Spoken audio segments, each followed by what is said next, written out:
Thank you जनाब speaker. मैं इसी बात को के हवाले से दो अल्फाज बोलना चाह रहा था, क्योंकि ये जो वाक़या है ये उमरकोट डिस्ट्रिक्ट का है। मैं वहाँ से ताल्लुक़ रखता हूँ, उमरकोट से। तो मेरा ये फ़र्ज़ पहुँचता है कि मैं इस आइन साज असम्बली, जो हमारी कानून साज असम्बली है, इसमें जितने मेम्बरान बैठे हुए हैं, ये बड़ा अभी वाक़या वायरल हुआ है, इंटरनेशनल लेवल पे इसकी हाइप क्रिएट हो गई है। तो इस हवाले से मैं एक दो बातें आपके सामने गोशे गुजार करूँ। जैसे हमारे होम मिनिस्टर साहब ने कहा कि इस पे तो दो राय ही नहीं है कि हम अपने आकाए दो आलम के शान में किसी गुस्ताखी का तस्वुर करना भी गुनाह समझते हैं। इज़हार तो अलग चीज़ है। कोई भी मुसलमान जो कलमा गो है वो तो ये तस्वुर ही नहीं कर सकता, बल्कि ये वो मैं समझता हूं कि बाबरकत शख्सियत है जिसकी गवाही और जिसकी शान में जो दूसरे मज़ाहिब के लोग हैं उन्होंने दी है। दुनिया का पहला किताब ऋग्वेद कहता है कि काल की अवतार आना है और काल की अवतार के औसाफ जो है वो ये होंगे, जिस पे हिंदू मजहब का बुनियाद है। इस हमारे रसूल पाक के आने की गवाही का ज़हूर बहुत पहले हो गया था, दूसरे मज़ाहिब ने भी किया है। मैं खुद कंपैरेटिव स्टडीज ऑफ रिलीजन्स का छोटा सा शागिर्द हूँ। तकाबली मज़ाहिब का जो तकाबली इल्म है उसको पढ़ता रहा हूँ, तो मुझे इस बात का एहसास है कि उनके हवाले से ये करना हुआ। ये था जनाब स्पीकर कि एक डॉक्टर है जिसका नाम है शाहनवाज कुंभर, उमरकोट के गांव जाहिर जहां से डॉक्टर खटूमल का ताल्लुक है, उसी गांव का रहने वाला वो डॉक्टर है। वो वहां का डॉक्टर था, वो सोमो सलात का भी पाबंद था और वो उसका पूरा घराना मजहबी था। उसने अपनी पैसों से कुछ पैसे बचा के अपने वालिद को हज पे भी भेजा। और 2020 से रिपोर्ट्स ये आई कि 2020 से वो नफ्सियाती बीमारी का इलाज करवा रहे थे डाउ से। उसकी ट्रीटमेंट्स जो थी वो रिपोर्ट्स वो बाद में अब जाहिर हुई। हुआ ये कि उसके आईडी जो थी वो आईडी भी पे भी उसका नाम नहीं था, उसके आईडी पे था शाहनवाज शाह, ये जात का कुंभर था। उस आईडी पे, फेसबुक की आईडी पे कुछ गुस्ताखाना पोस्ट जो है वो आना शुरू हो गई। अब वो गुस्ताखाना पोस्ट जो आई तो लोगों ने पढ़ के आइडेंटिफाई किया कि ये फला बंदा है, ये डॉक्टर है, फला है, इसके नाम चेंज हुआ है आईडी का, ये कुंभर है। बस लोग माप इकट्ठा होना शुरू हो गया। वहां पे लोग वहां पे वो उनका जज्बात है, उनके हम जज्बात की कदर करते हैं क्योंकि उनकी अकीदत है, उनकी मोहब्बत है, उसको हम डिनाई नहीं करते। वो इकट्ठा होना शुरू हो गए। अब शुरू हो गए तो पुलिस के लिए डेफिनेटली लॉ एंड ऑर्डर की सिचुएशन क्रिएट हुई और इनको ढूंढा गया। मेरी एसएसपी से बात हुई, मैंने कहा आप इनको फिल-4 इसको अरेस्ट करें। आप मेरा इलाका था, डिस्ट्रिक्ट था, तो उसने एसपी ने मुझसे रब्ता किया। मैंने कहा फिल-4 इसको करें, मगर इसके वालिद को, इसके जो बच्चे हैं 3, इसकी बीवी है, उसको आप प्रोटेक्शन दें, उसको पुलिस कस्टडी में लाएं, कहीं जज्बात में, रब्ते जज्बात में क्या कि मॉब जस्टिस न हो जाए, उन बेचारों का कहीं नुकसान न हो जाए। इसको हम तब तक ढूंढते हैं और पकड़ते हैं। पुलिस ने आइडेंटिफाई किया, उमरकोट पुलिस ने, कि वो कराची में वो कहीं पे मौजूद है। उसकी सीडीआर लेने से पता चला कि वो कराची में मौजूद है। और उसके वालिद ने भी उसके झगड़े चल रहे थे फैमिली में भी, उसको भी उन्होंने निकाल दिया था बिकॉज वो ड्रग एडिक्ट हो गए थे। टॉपर थे, टॉप 10 में एलएमसी में पढ़ते थे, टॉप 10 शागिर्दों में वो एक थे मेडिकल में।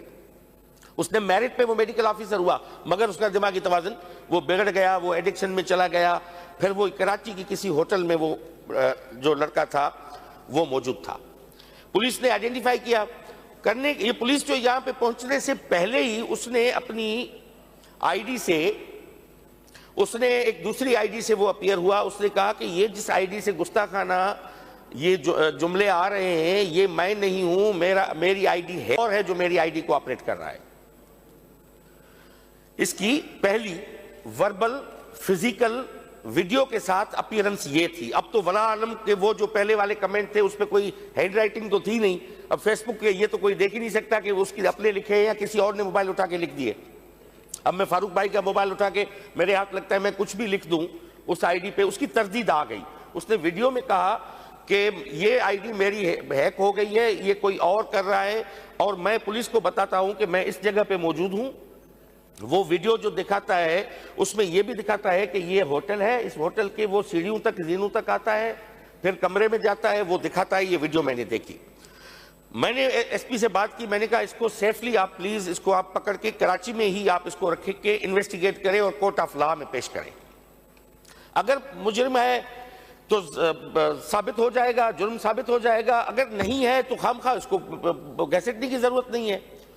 अचानक ये हुआ कि यहाँ से ये उमरकोट की पुलिस इसको लेके जा रही थी तो मीरपुर खास की पुलिस के ये ने रिपोर्ट आई कि एनकाउंटर हो गया है मीरपुर खास में।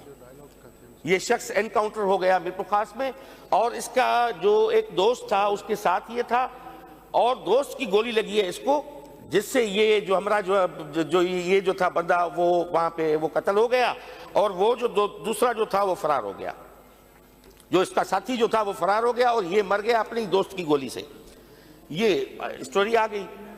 स्टोरी आने के बाद अब डेफिनेटली हम भी समझते हैं, जिस आकाए दो आलम के उसवे उसना को हम फॉलो करते हैं, उसने कहा है कि बगैर तस्दीक के और बगैर किसी के आप किसी को मुजरिम नहीं ठहरा सकते। वो अपनी बदतरीन मुखालफिन को भी इसलिए दरगुजर कर देता था कि वो कहता था कि अगर मेरा जाती अनाद है आपका मेरे साथ तो मैं दरगुजर कर दूंगा आपको।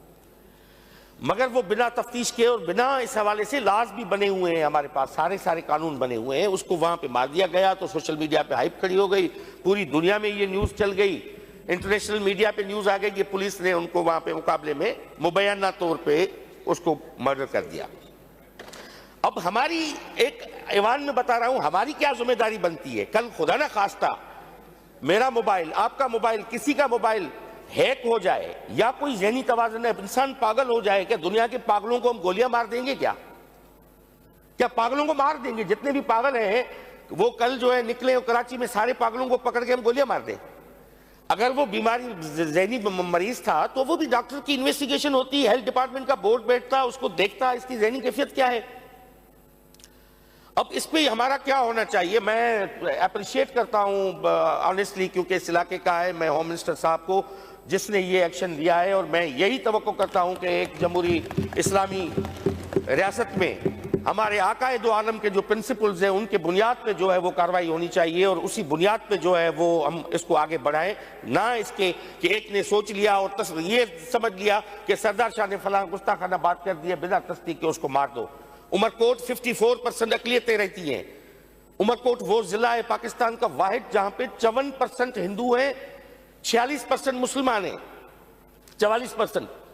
अब आप मुझे बताएं कि उस डिस्ट्रिक्ट में आलम यह है कि धड़ाधड़ लोगों की जो है फेसबुक पे आईडीज पे आ रहा है कि खौफ का आलम यह है कि अगर मेरे हवाले से कोई चीज आ जाए तो खुदा रहा ये नहीं समझना कि इसमें मैं हूं। हमने एक सोसाइटी में इस एक वाक़े ने एक क्यास फैला दी है, एक खतरनाक एक वेव चल गई है। तो मैं समझता हूं कि हमारा मुतालबा ये है कि ये एक्ट जो अगर पुलिस ने किया है, अगर पुलिस ने किया है तो गलत किया है।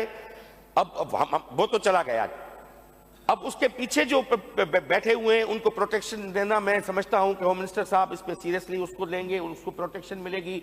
वहां पे जो हमारे जो अच्छा मजे की बात है, पुलिस को जो जलाया गया वहां पे, जो मैंने रिपोर्ट किया उसमें कोई भी एक आलम नहीं था, किसी मजहबी जमायत का नहीं था।